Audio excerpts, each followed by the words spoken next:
Welcome to part 2 of today's lecture. In this part, I'm going to talk about what makes us like other people and feel attracted towards them as a precursor to talking about romantic relationships. So let's get started with an interesting classic study that gave people a normal photograph and mirrored photographs.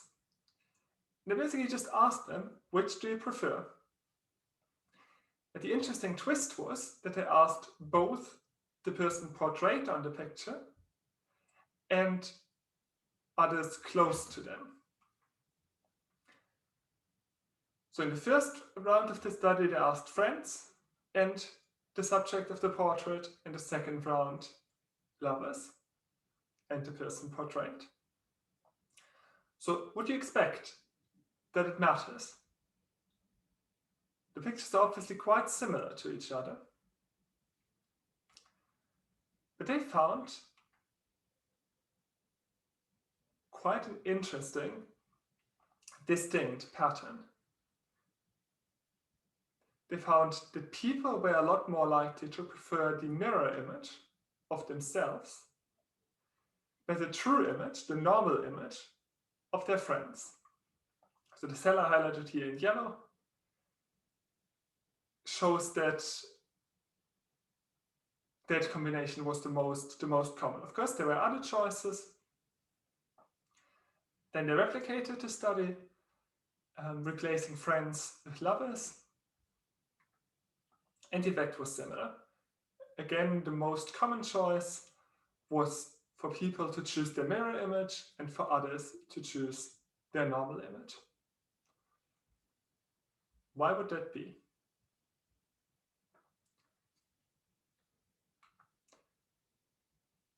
Another study, speaking to the same phenomenon, had this confederate sit in on lectures.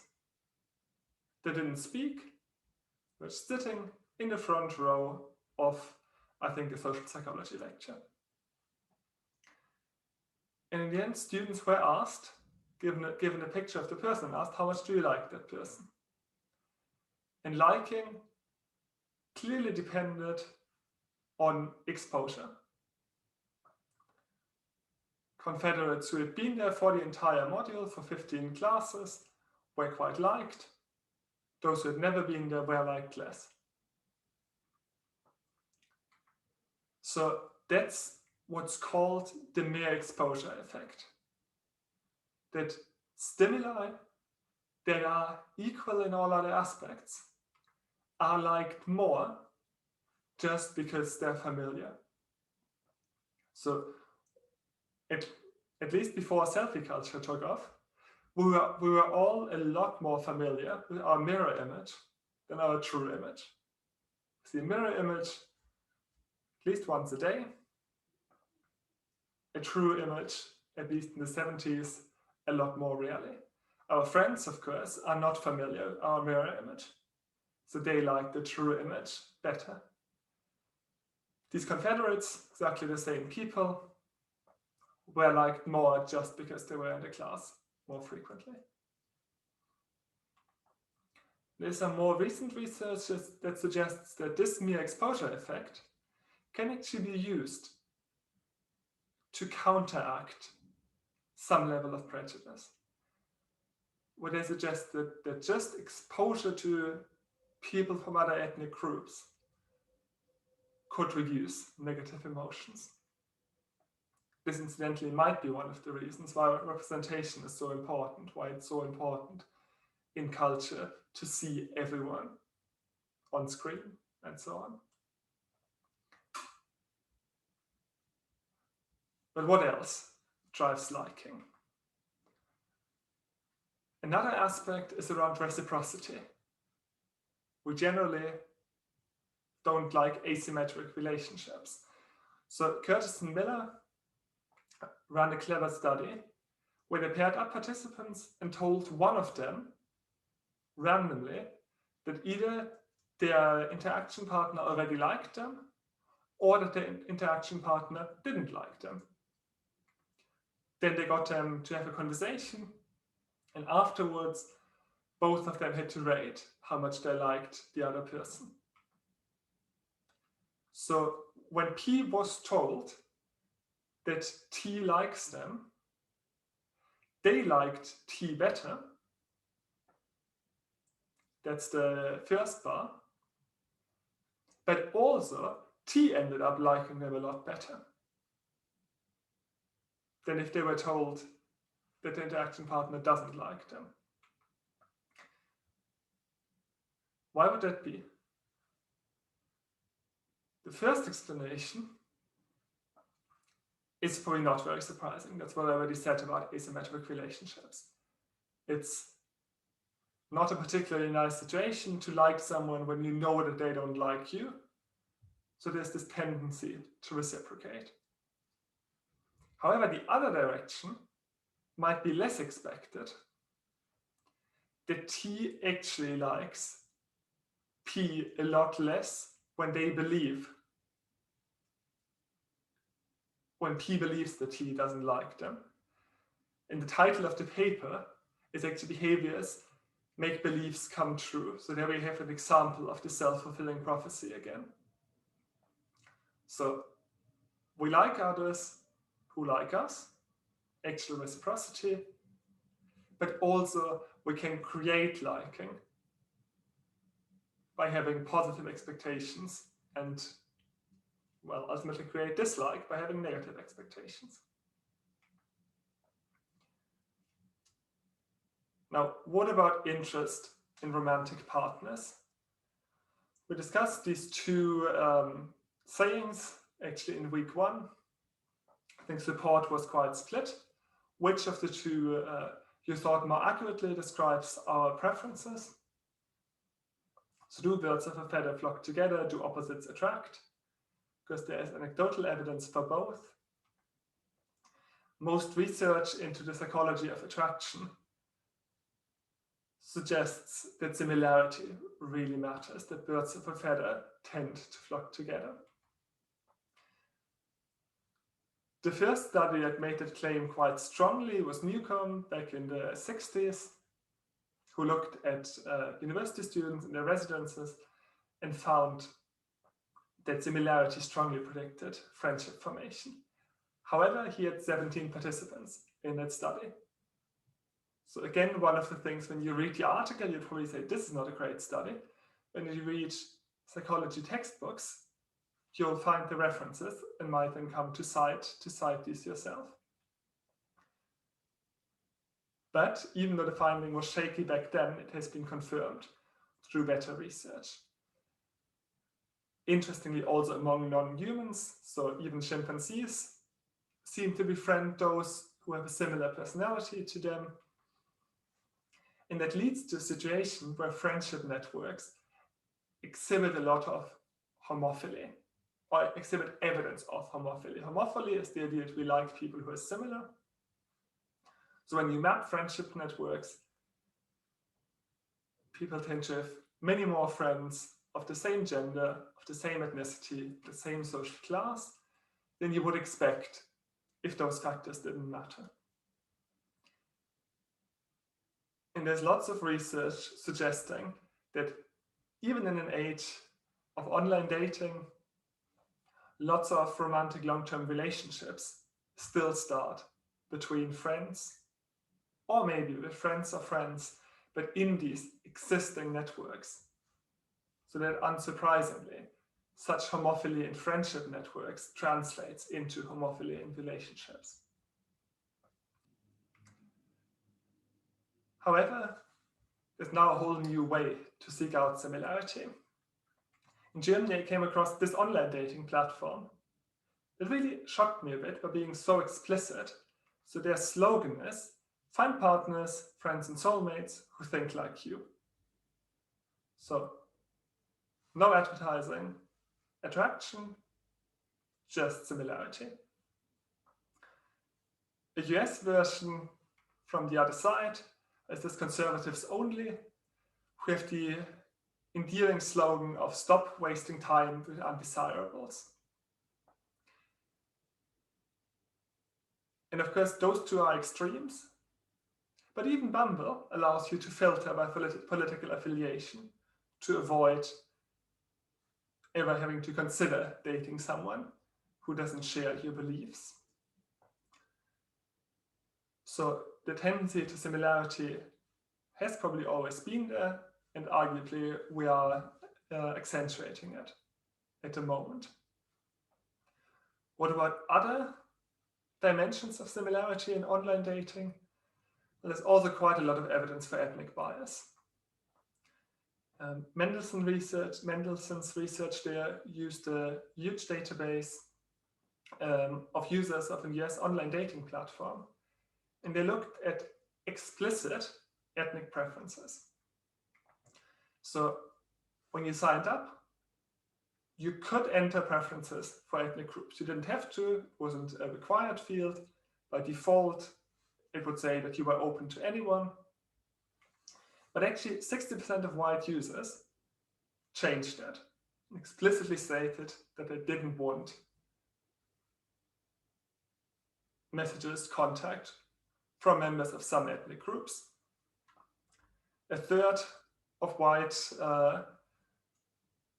online daters said, well, I'm interested in whites only.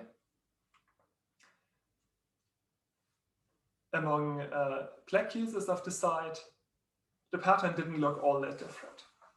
There was definitely more openness, but there were still 1 in 5 who explicitly said, I'm open only to blacks.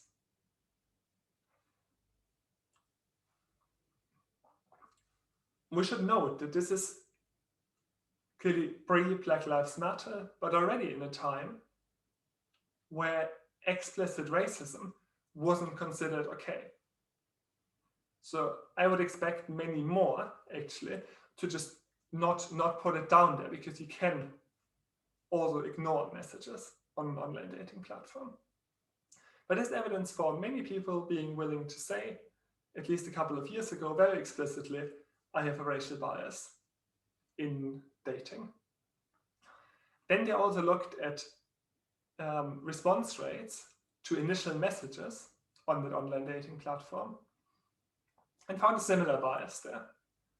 White men were quite a lot more likely to receive responses to their messages than men from other ethnic backgrounds.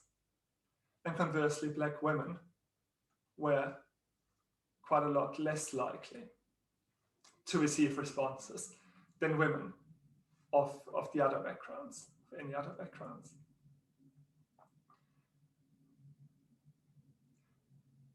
And this is just one of the tendencies by which such sorting comes about. The result are high levels of endogamy. And yet another technical term, gamy, like homogamy, polygamy, means marriage. Endogamy, like endogenous, means within. So endogamy is a marriage within a group. And we can see, now if US data, the UK is not all that different.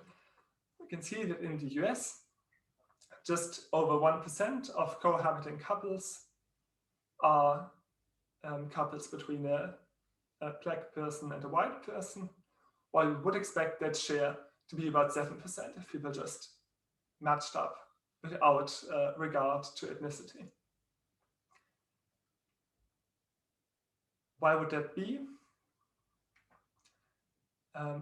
Certainly, there seems to be the general tendency to like similarity. And given that ethnicity is a broader package than just skin pigmentation, there are also generally then shared cultural references. This general tendency towards homophily might drive such segregation. But undeniably, negative racial attitudes would be expected to also contribute to that. There might be something around contact opportunities, especially in the cases where relationships emerge out of friendships or friendship networks, social segregation might come about more slowly, maybe even starting in school. And finally, there's this status exchange idea, which has some evidence behind it, which says that people look for partners of a similar status.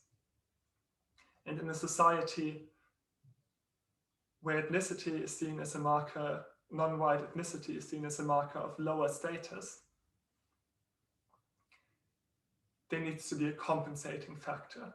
So if you look at these mixed ethnicity couples, you often find that the partner from a minority ethnic background is more educated or comes from a higher socioeconomic level than the white partner, with this idea that there is the status exchange going on.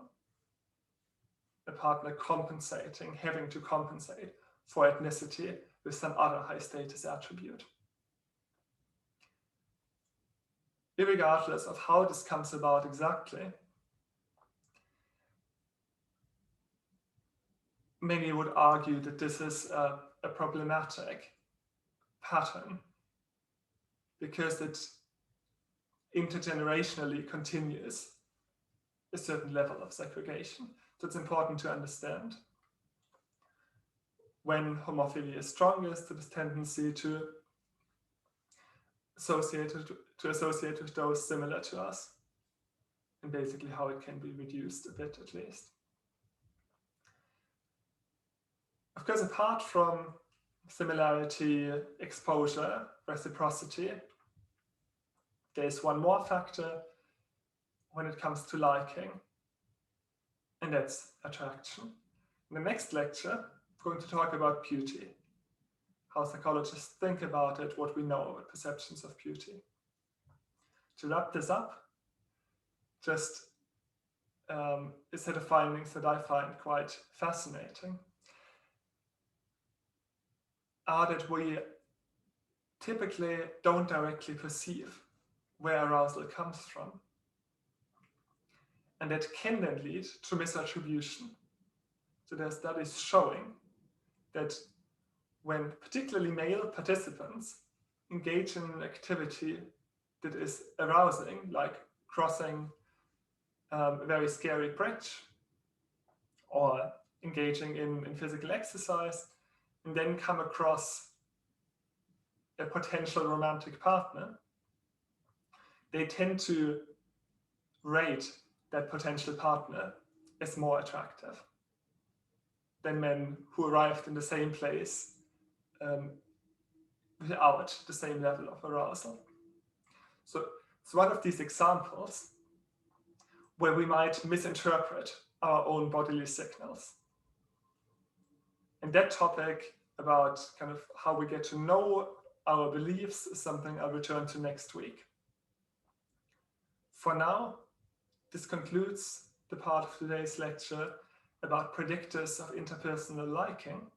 In the next lecture, as said, I'm going to move on to beauty specifically.